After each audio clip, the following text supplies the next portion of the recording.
Dan sebelum kita mendengarkan bagian firman Tuhan, mari kita berdoa. Kita berdoa. Ya Allah yang Maha Kuasa,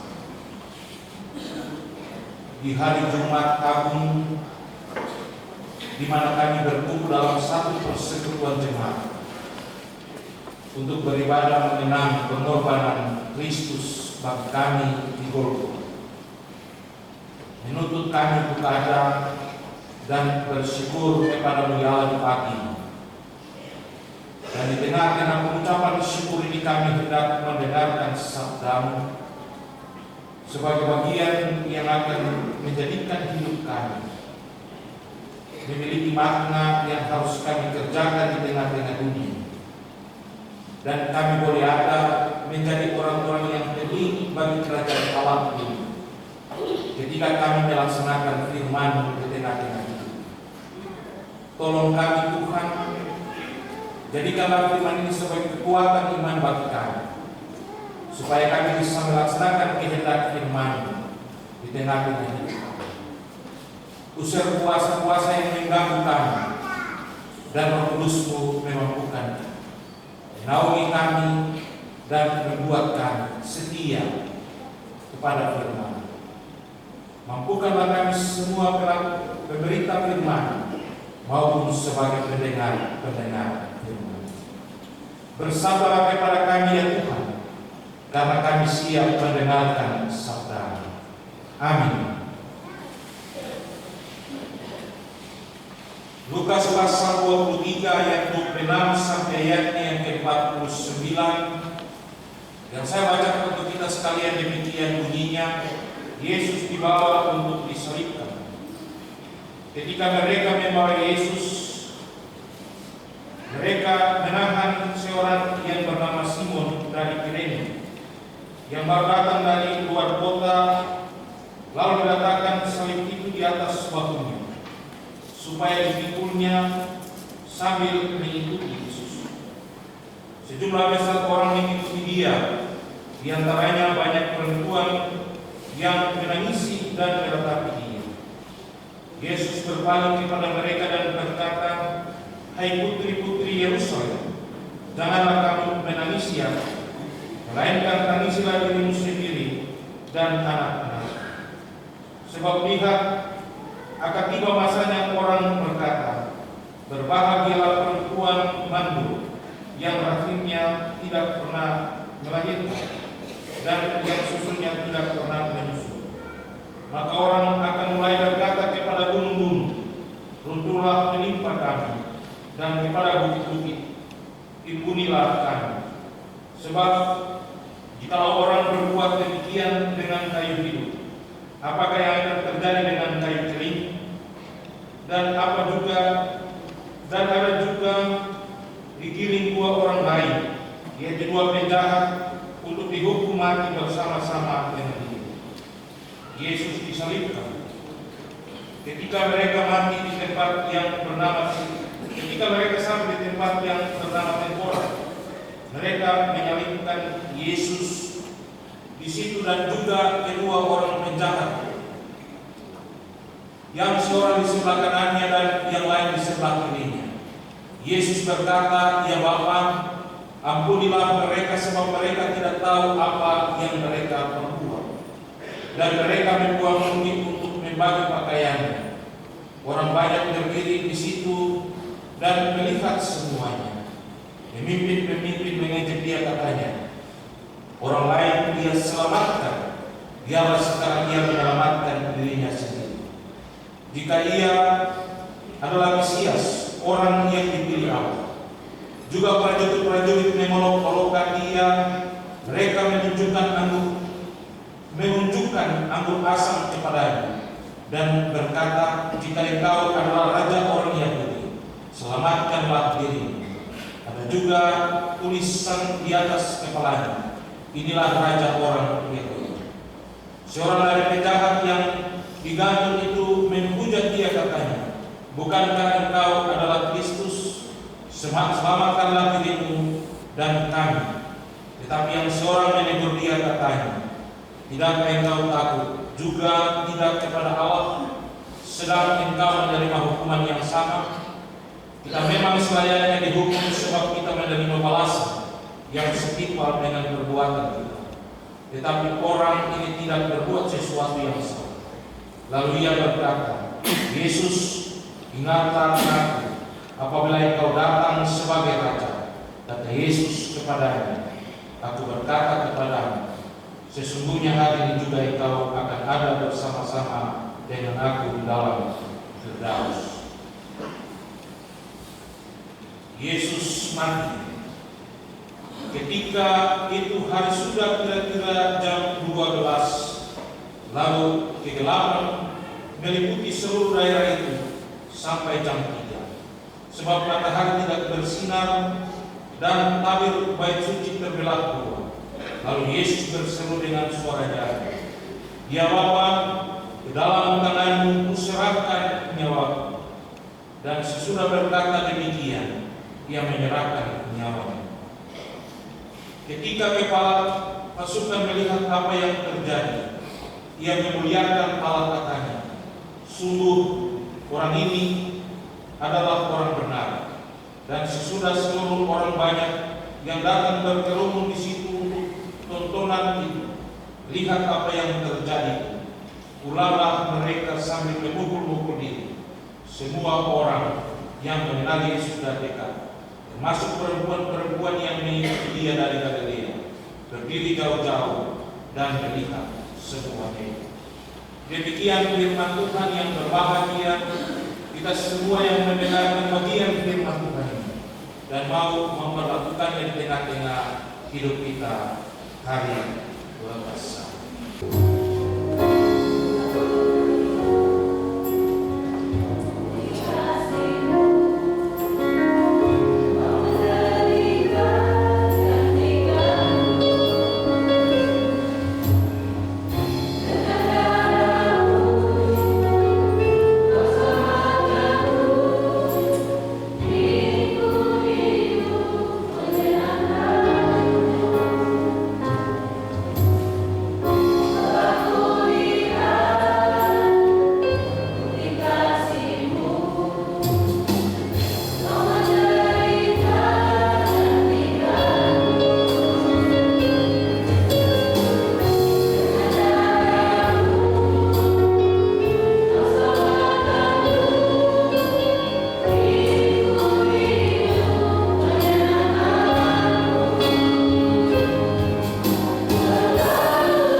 besar kasih Yesus untuk kita dan terlalu mahal darahnya untuk menebus kita.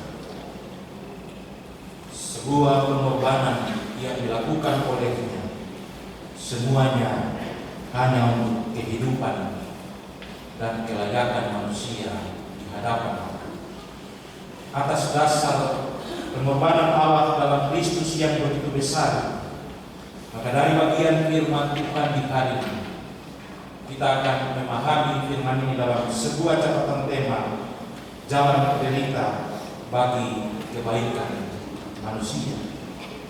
Jalan derita bagi kebaikan manusia. Dari pasal 23 ini yang kita baca, ada 3 teks yang ditampilkan untuk bagaimana kita memahami dan melihat secara jelas sebuah proses perjalanan penderitaan sampai kematian Yesus di tengah-tengah pergumulan dan kehidupannya, dan semua itu untuk kehidupan manusia di tengah-tengah pergumulan hidup. Bacaan ini dibuka dengan ayat 26 yang mengisahkan tentang seorang laki-laki bernama Simon dari Kirene yang kebetulan datang ke Yerusalem hendak melakukan perayaan Paskah. Namun di tengah-tengah perjalanan itu, ia diberi sebuah tanggung jawab yang besar oleh prajurit-prajurit Romawi saat itu. Ketika ia diberi salib Yesus untuk dipikul, ia menjalani semua itu dengan tidak pernah memberi sebuah persungutan. Ia tidak menimbang-nimbang dan menolak tanggung jawab yang diberikannya, tetapi dia dengan setia dan taat melaksanakan tanggung jawab untuk membantu Yesus memikul salib itu. Kemudian dilanjutkan dengan ayat 27-31 tentang tanggapan Yesus terhadap tangisan orang-orang Yerusalem, terutama perempuan-perempuan, di mana mereka menangisi sebuah perjalanan dan penderitaan Yesus yang terjadi saat itu. Yesus memberi pernyataan, janganlah engkau menangisi diriku, tapi tangisilah dirimu sendiri. Kemudian ayat 32 mengisahkan 2 orang penyamun yang bersama-sama dengan Yesus disalibkan. Mereka dibawa menuju ke Bukit Tengkorak. Menurut orang banyak adalah penjahat bagi kedua orang itu. Tapi Yesus bukanlah penjahat, tetapi dia menjalani sebuah proses penderitaan dan kesengsaraan sampai kematian yang harus dijalani. Kemudian ayat 33, perjalanan Yesus menuju Bukit Tengkorak. Bagi banyak orang, Yesus adalah penjahat bersama 2 orang itu. Tapi penulis Lukas ingin memberitahukan posisi Yesus berbeda dengan 2 orang yang lainnya, di mana mereka menyalibkan Yesus di situ, dan juga kedua orang penjahat itu. Sehingga walaupun status polis pemerintah Romawi bahwa mereka yang dibawa ke Bukit Tengkorak adalah penjahat, namun Lukas ingin memberikan perbedaan status kepada kedua orang itu. Ada satu pernyataan Dr. Saretapi. Dia bilang begini, kebohongan itu lari sekencang-kencangnya, tapi kebenaran tetap akan menguasai dan melebihi. Yesus ada di tengah-tengah kedua penjahat itu. Lukas ingin membuktikan bahwa di tengah-tengah kebohongan dan ketidakbenaran itu ada kebenaran yang adalah puncak dari sebuah kehidupan yang harus dilukiskan. Kalau kita lihat gambar 2 orang itu ada keluarga, tapi Yesus ada di salibnya lebih tinggi daripada kedua. Jadi yang pelaku, yang penyamun, mereka lebih rendah, tapi Yesus yang penuh dengan kebenaran lebih tinggi dari mereka. Itulah sebabnya ayat 34, dan kata Yesus di atas kayu salib juga merupakan pernyataan Yesus untuk sebuah proses pengampunan yang diberikan kepada setiap orang. Itulah sebabnya di tengah-tengah pergumulan dan pernyataan Yesus itu, Ia memberikan sebuah pernyataan yang luar biasa bahwa mereka ada dan menikmati sebuah kehidupan karena kasih Allah. Ampunilah mereka sebab mereka tidak tahu apa yang mereka perbuat. Pernyataan ini melukiskan sebuah pengampunan yang tulus, yang tidak pernah memperhitungkan untung atau rugi, atau memperhitungkan lebih atau kurang dari sebuah tindakan yang harus dilakukan. Tetapi pengampunan Yesus merupakan sebuah pengampunan yang tulus dan tidak pernah memperhitungkan apa-apa. Kemudian ayat 38 sampai ayatnya 35 sampai ayatnya yang ke-38, polokan dan tindakan dari semua orang yang membenci Yesus, di mana ada banyak orang yang menghadiri proses eksekusi jahat-penjahat yang divonis itu. Sebab dalam iman orang berpikir Yesus itu orang yang benar, tapi banyak orang saat itu tetap memvonis bahwa Yesus itu orang yang tidak benar, atau dia juga berbagian dari penjahat-penjahat yang pantas dihukum seperti yang dialami oleh dua orang itu. Itulah sebabnya di antara mereka ada yang sedih dan merasakan duka cita karena Yesus mengalami penderitaan. Namun ada orang lain juga yang Lukas tampilkan bahwa mereka juga menolong dia, mengejek, menghina, walaupun ia tidak pernah melakukan proses yang disebut dengan kesalahan.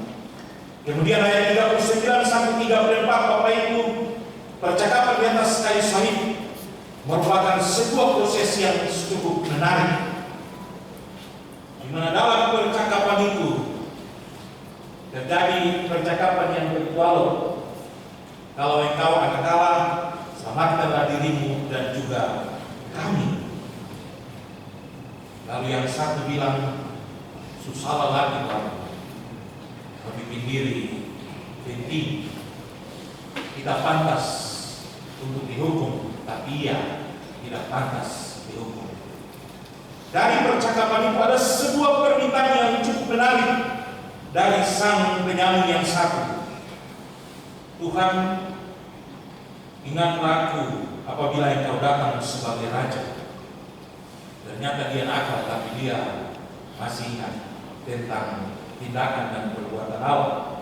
Itulah sebabnya dia menyadari dan memahami tentang Yesus akan datang sebagai raja. Atas permintaan itu, jawaban Yesus kepadanya merupakan sebuah jawaban yang mengandung sukacita yang luar biasa. Pada hari ini engkau akan bersama-sama dengan aku di taman Firdaus.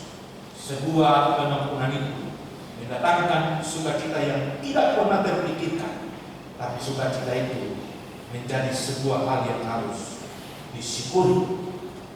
Kemudian berikut yang kedua, ayat 44 sampai ayat yang ke-45, dari bagian itu tanda-tanda menjelang kematian Yesus.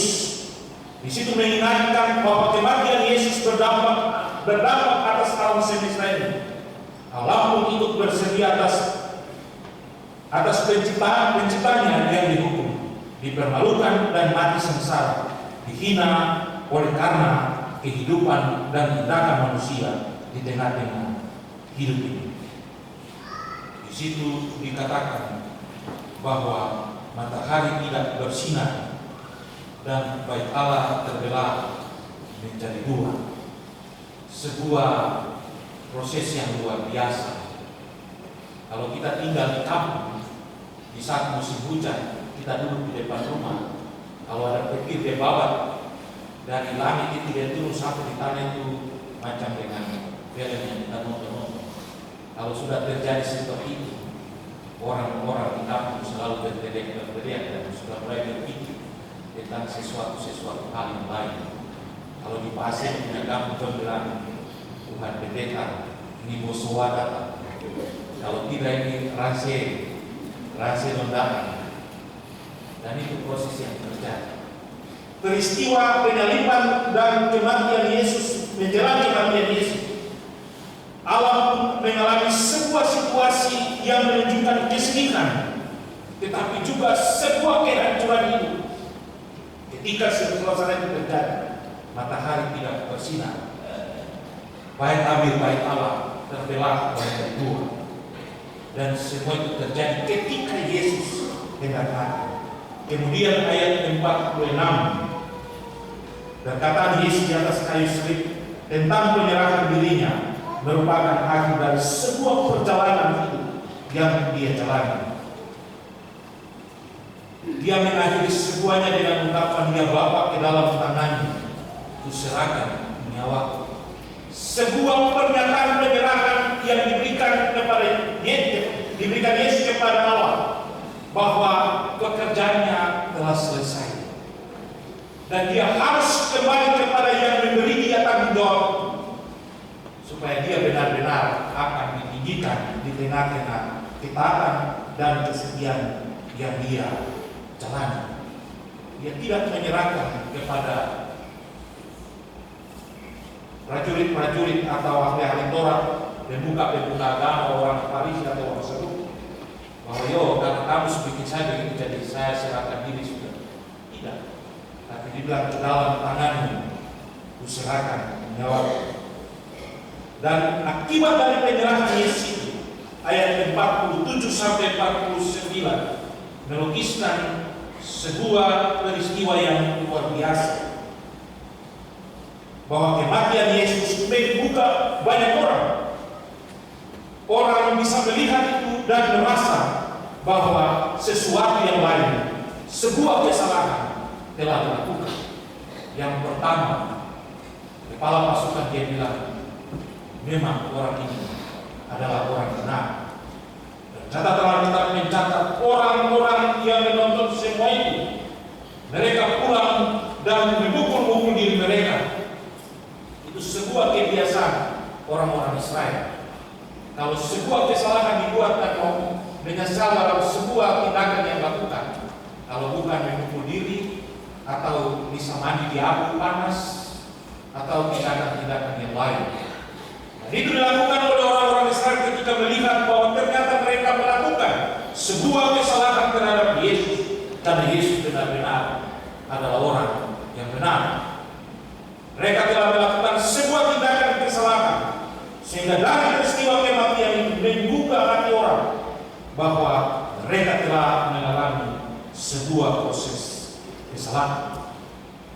Itulah sebabnya Bapak Ibu yang diberkati Tuhan, dihadiri ketika kita dalam sebuah ibadah sepuluh kematian Tuhan Yesus, ada beberapa hal penting yang harus kita jalani dalam memahami tindakan dan perbuatan kita di tengah-tengah dunia ini. Yang pertama, perjumpaan Simon dengan Yesus merupakan bagian yang mengajarkan kepada kita bagaimana Simon ikut ambil bagian dan peduli terhadap penderitaan orang lain. Simon walaupun dipaksa, tapi ikut merasakan bagaimana tidak benarnya jalan salib itu. Kita juga ada dan hidup di tengah-tengah dunia. Kita diajak oleh Allah untuk bagaimana melihat penderitaan orang lain sebagai bagian dari proses kehidupan yang kita jalani, bukan kita sebagai bagian dari sebuah kehidupan yang mencelakakan dan membuat susah orang lain di tengah-tengah hidup ini.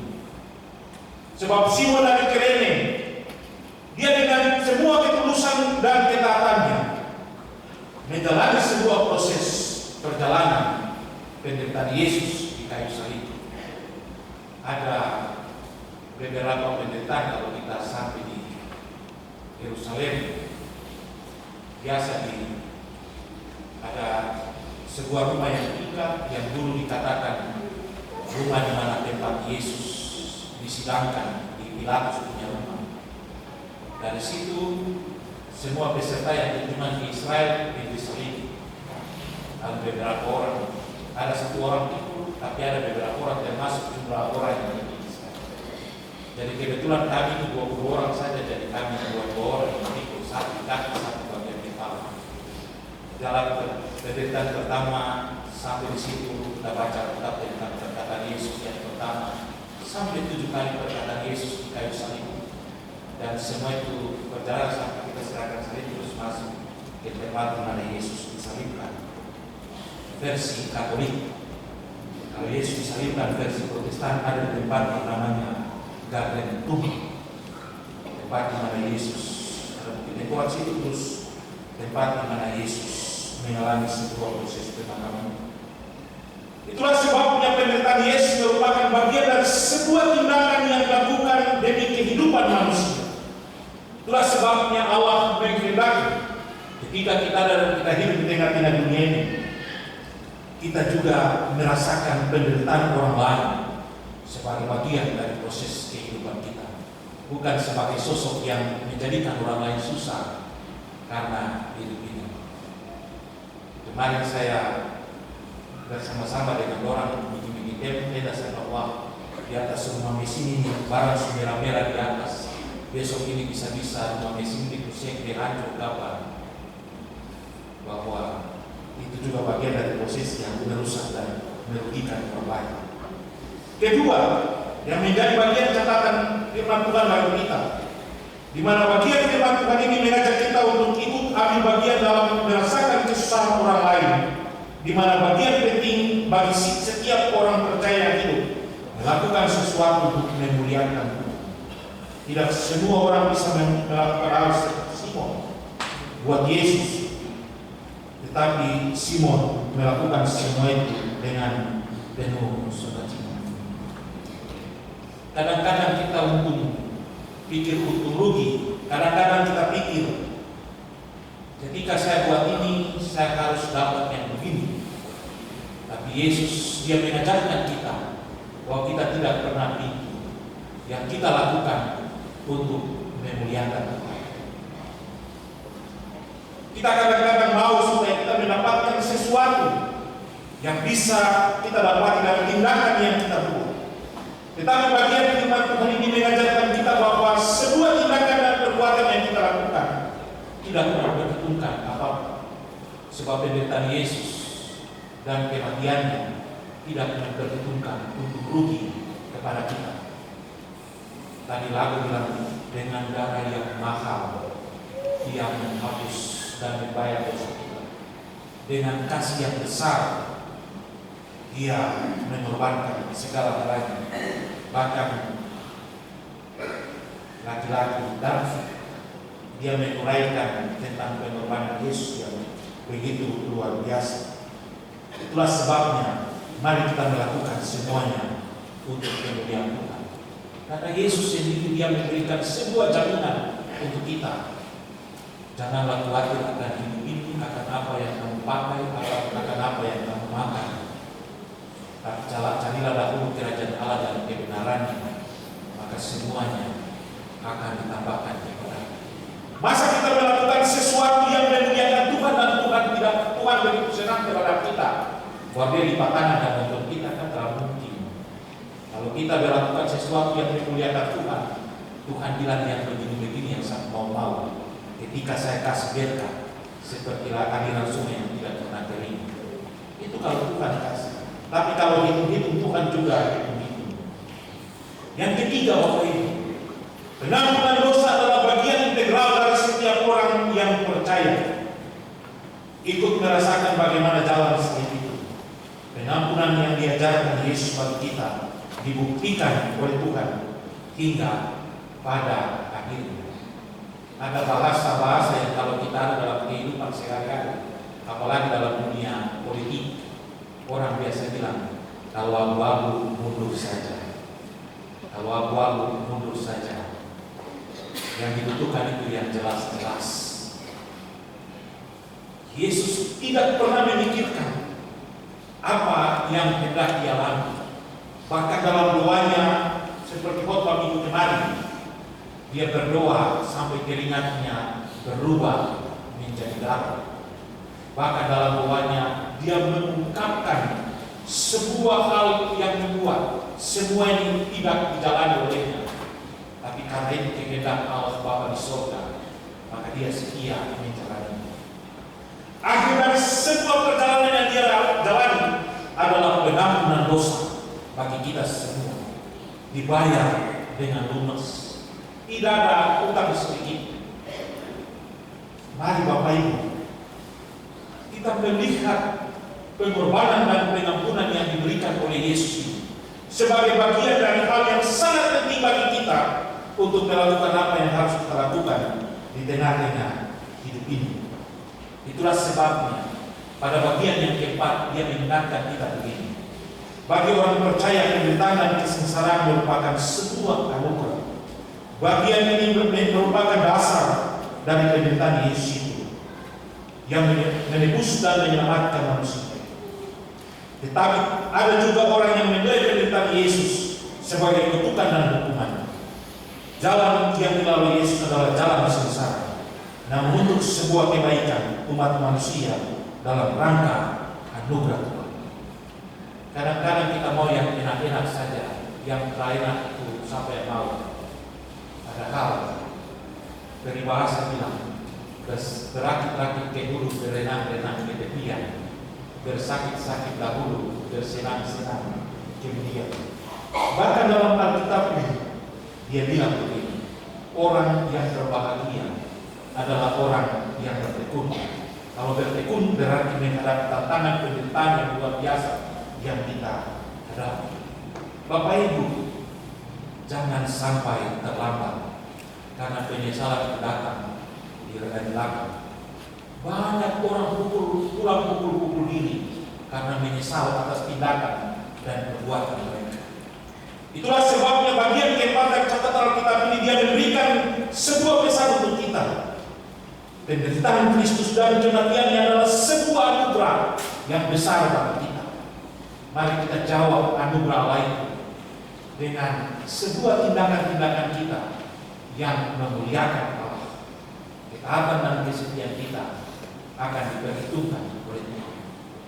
Ketika Yesaya bekerja untuk menyadarkan orang Israel dengan segala kondisi dan situasi yang dihadapinya, dia berseru begini, aku telah bekerja dan bersusah-susah dengan berjuang. Tapi Allah datang bisik, dia bilang begini, kau tenang saja, saya siap semua. Pada akhirnya Yesaya dia lanjut kata-katanya begini, namun aku dijamin oleh Tuhan. Penderitaan Kristus dan kematiannya merupakan anugerah bagi kita. Mari firman Tuhan yang mengajak kita melakukan sesuatu yang luar biasa bagi Allah, sehingga pada akhirnya kita tidak pernah menyesal, tapi kita bilang ternyata aku dijamin oleh Tuhan.